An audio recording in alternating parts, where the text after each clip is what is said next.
ప్రేమైన ఆత్మీయ సహోదరి సహోదరులందరికీ కూడా కలువరి సన్నిధి మినిస్ట్రీస్ తరపున మీ అందరికీ శుభాభివందనాలు.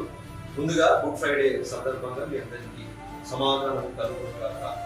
క్రీస్తుల వారు సిలువలో పలికిన 7 మాటల్లో మొదటి మాటగా లూకా సువార్త 23:34 యేసు, తండ్రి వీరేం చేయించున్నారు మీరు ఎరుగరు కనుక వీరిని క్షమించుమని చెప్పాను.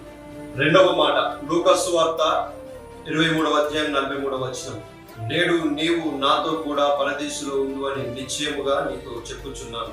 మూడవ మాట యోహాను సువార్త 19:26 అమ్మా ఇదిగో నీ కుమారుడు అని తన తల్లితో చెప్పాను.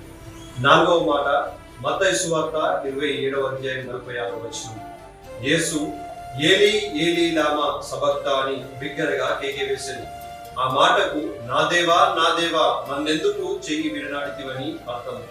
ఐదవ మాట యోహాను సువార్త 19:28 సమాప్తమైనదని యేసు ఎరిగి లేఖనము నెరవేరునట్లు తప్పికొనుచున్నాను అని. ఆరవ మాట యోహాను సువార్త 19:30 సమాప్తమైనదని చెప్పి తల వంచి ఆత్మను అప్పగించుకుని. లూకా సువార్త 23:46 తండ్రి నీ చేతికి నా ఆత్మను అప్పగించుకొనుచున్నానని చెప్పి